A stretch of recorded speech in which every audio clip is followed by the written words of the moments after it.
आज की इस वीडियो में हम बात करेंगे बाबा काली वीर जी के जीवन के इतिहास के बारे में और जानेंगे बचपन से लेकर उनके संपूर्ण जीवन काल तक के बारे में कि उन्होंने अपने जीवन काल में क्या क्या किया और कैसे लोगों का कल्याण किया। बाबा कालीवीर जी की पूजा जम्मू कश्मीर, हिमाचल प्रदेश और पंजाब के कई स्थानों पर की जाती है। लोग बाबा कालीवीर जी को अपने कुल देवता के रूप में पूजते हैं और इन्हें अपना कुल का देवता मानते हैं और बाबा कालीवीर जी को शेषनाग जी का अवतार माना जाता है। तो मेरा नाम है नरेंद्र सिंह और आप लोग देखना शुरू कर चुके हैं देवलोक ज्ञान। तो चलिए वीडियो को शुरू करते हैं।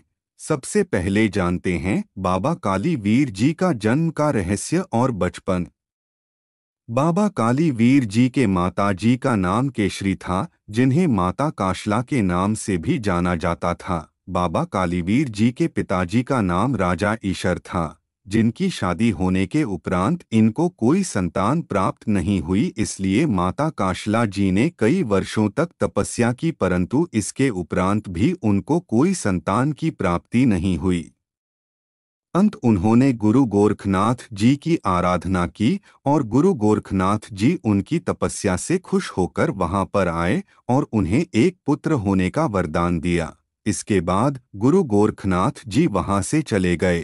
फिर कुछ समय पश्चात उस राज्य में माता काशला जी का एक बेटा हुआ। बाबा कालीवीर जी का जन्म कश्मीर में हुआ था। बेटे की होने की खुशी में राज्य में बहुत खुशी मनाई गई। फिर विद्वान पंडित बुलाए गए ताकि वह उनके बेटे की कुंडली आदि देख सकें। विद्वान पंडितों ने बताया उनके बेटे का जन्म गंडमूल में हुआ है। इसके पश्चात पंडितों ने उन्हें इसका उपाय भी बताया कि वह अपने बेटे को मंदिर में दे दें, फिर वहां से वह अपने बेटे को प्राप्त करें। जिस पर माता काशला और राजा ईशर जी ने अपने बेटे को माता काली जी के चरणों में रखा और कहा, हे जगत की माँ, यह भी आपका ही बेटा है। उन्होंने वहां पर उनका नाम कालीवीर रख दिया। कालीवीर का अर्थ है माँ काली का बेटा। और फिर उन्होंने माँ काली के चरणों से बाबा जी को उठाया और घर ले गए। धीरे धीरे बाबा जी बड़े हुए, फिर उनको पढ़ने के लिए भेज दिया गया। विद्वान पंडितों से बाबा कालीवीर जी ने विद्या हासिल की और सभी धर्म ग्रंथों और वेदों का ज्ञान प्राप्त किया। परंतु यह ज्ञान बाबा कालीवीर जी ने बहुत जल्दी अर्जित कर लिया, जिससे वह सभी पंडित हैरान हो गए कि इतनी जल्दी कोई कैसे विद्या हासिल कर सकता है। इस प्रकार उनका बचपन बीता। उन्होंने बचपन में ही बहुत से चमत्कार दिखाए। धीरे धीरे जैसे वह बड़े हुए, उन्होंने अपने पास एक काले रंग का घोड़ा रखा हुआ था। बाबा कालीवीर जी को घुड़सवारी का बहुत शौक था।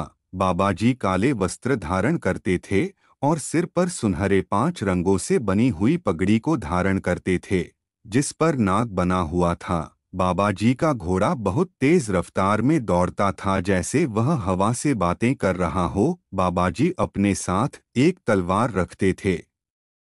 आइए अब जानते हैं बाबा कालीवीर जी और राजा मंडलीक जी की कथा। राजा मंडलीक जी को गोगा जाहरवीर के नाम से भी जाना जाता है। इनका जन्म राजस्थान के ददरेवा स्थान पर हुआ था। राजा मंडलीक जी का जन्म बाबा कालीवीर जी के जन्म के साथ ही हुआ था। राजा मंडलीक जी की माता जी का नाम माता बाछल देवी था और राजा मंडलीक जी बाबा कालीवीर जी के मौसी जी के लड़के थे। कालीवीर जी, राजा मंडलीक जी और नाहर सिंह जी, यह सभी गुरु गोरखनाथ जी के शिष्य थे। एक दिन बाबा कालीवीर जी और बाबा नाहर सिंह जी दोनों बैठकर विचार करते हैं कि आज हम राजा मंडलीक को मिलने के लिए चलते हैं। फिर वह अपने घोड़े पर सवार होकर बिना बताए घर से निकल जाते हैं। इस पर बाबा कालीवीर जी की माताजी परेशान हो जाती है कि बाबा कालीवीर जी कहाँ गए। फिर वह बाहर उन्हें ढूंढने के लिए निकलती है और आसपास के लोगों से उनके बारे में पूछती है। बाबा कालीवीर जी और बाबा नाहर सिंह जी के घोड़े हवा से बातें करते हुए राजस्थान के ददरेवा नगर में पहुंच जाते हैं और बाबा कालीवीर जी बाबा नाहर सिंह जी को राजा मंडलीक जी का राज्य दिखाते हैं और राज्य में प्रवेश कर जाते हैं। इस पर जब वह राजा मंडलीक जी के सामने आते हैं तो राजा मंडलीक जी उन्हें पहचानते नहीं और पूछते हैं कि तुम कौन हो और कहाँ से आए हो और किस काम से आए हो। बाबा कालीवीर जी कहते हैं कि मैं आपके मौसी जी का लड़का हूँ, कश्मीर से आया हूँ और आपसे मिलने आया हूँ। फिर राजा मंडलीक जी बहुत खुश होते हैं और उनके गले मिलते हैं और उनका स्वागत करते हैं। फिर राजा मंडलीक जी कहते हैं, चलिए हम एक शतरंज की बाजी लगाते हैं। फिर राजा मंडलीक जी और बाबा कालीवीर जी दोनों बैठ जाते हैं और शतरंज की बाजी लगाते हैं। इस पर पहली बाजी राजा मंडलीक जी हार जाते हैं, दूसरी बाजी भी राजा मंडलीक जी हार जाते हैं। ऐसे ही वह हर बाजी बाबा कालीवीर जी से हार जाते हैं। इस पर राजा मंडलीक जी बहुत हैरान होते हैं कि पहले तो ऐसा कभी नहीं हुआ, यह कैसे हुआ। वह सोचने लगते हैं होना हो इसके पीछे कोई दिव्य शक्ति है या यह खुद ही दिव्य शक्ति है। फिर राजा मंडलीक जी उनसे कहते हैं, आप एक काम करें, आप दोनों मेरे वजीर बन जाए, पर एक वजीर की तरह नहीं, एक गुरु की तरह मेरा मार्गदर्शन भी करें। बाबा कालीवीर जी और बाबा नाहर सिंह जी इस पर मान जाते हैं और फिर बाबा कालीवीर जी सोचते हैं कि उनकी माता परेशान हो रही होगी कि बाबा कालीवीर जी अभी तक घर नहीं आए। फिर वह अपनी माता जी को संदेश लिखकर बताते हैं कि मैं राजस्थान में अपने भाई के पास हूँ। इस तरह बाबा कालीवीर जी राजा मंडलीक जी के वजीर बनते हैं और उनके राज्य को चलाने में सहायता करते हैं। एक समय की बात है, बाबा कालीवीर जी देखते हैं कि उनके राज्य में जात पात को लेकर बहुत सी धार्मिक कुरीतियां फैली हुई है। इस पर बाबा कालीवीर जी वहां पर 12 जाति के अलग अलग लोगों को इकट्ठा करते हैं और उनको समझाते हैं कि हम सबका एक ही भगवान है, तो यह जाति जैसी कुरीतियों को आप ना माने और सब मिलजुल कर रहें। बाबा कालीवीर जी ने ऐसी ही फैली हुई कुरीतियों का विरोध किया और लोगों को जागरूक किया। आइए अब बात करते हैं बाबा कालीवीर जी और राजा मंडलीक जी का बंगाल में जाना और वहां पर रानी सरिगला द्वारा राजा मंडलीक पर जादू करना और शादी करना।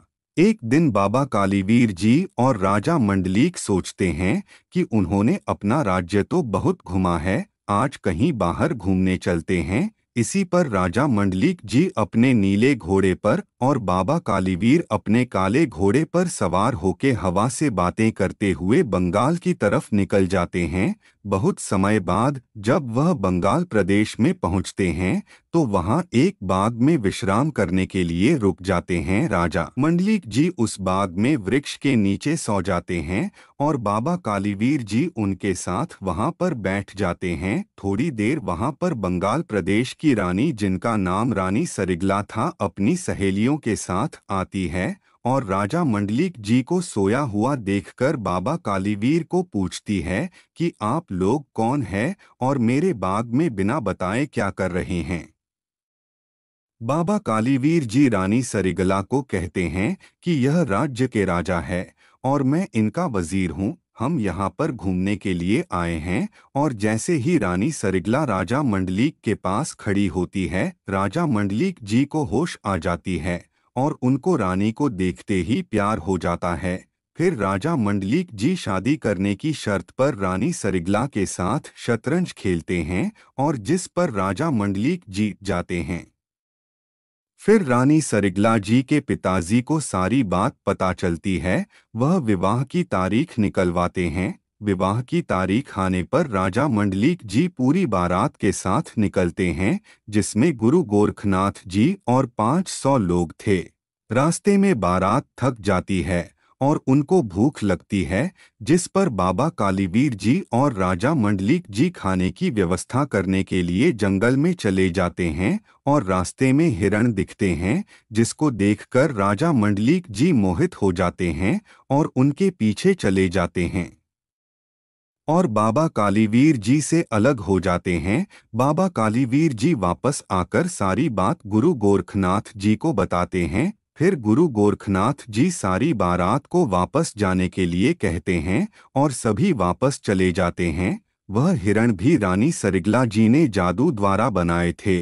राजा मंडलीक जी रानी सरिगला जी के महल में पहुंचते हैं, जहां रानी सरिगला उन पर जादू कर देती है और उन्हें अपने वश में कर लेती है। रानी यह जादू का खेल इसीलिए खेलती है ताकि बारात महल में ना आए और विवाह के बाद रानी को उसके पिता से दूर न जाना पड़े। इसके बाद रानी सरिगला राजा मंडलीक जी से शादी कर लेती है और उन्हें वहीं पर अपने साथ रख लेती है। अगले वीडियो में हम जानेंगे कि कैसे राजा मंडलीक जी रानी के जादू से मुक्त होते हैं और घर वापस आते हैं, और कैसे बाबा कालीवीर जी मुगलों के साथ युद्ध करते हैं, और कैसे माता काली एक वृद्ध महिला बनकर परीक्षा लेती हैं। वीडियो के अगले पार्ट को देखने के लिए डिस्क्रिप्शन बॉक्स में लिंक चेक करें या ऊपर आए बटन पर क्लिक करके भी आप अगली वीडियो देख सकते हैं। आपका यह वीडियो देखने के लिए धन्यवाद।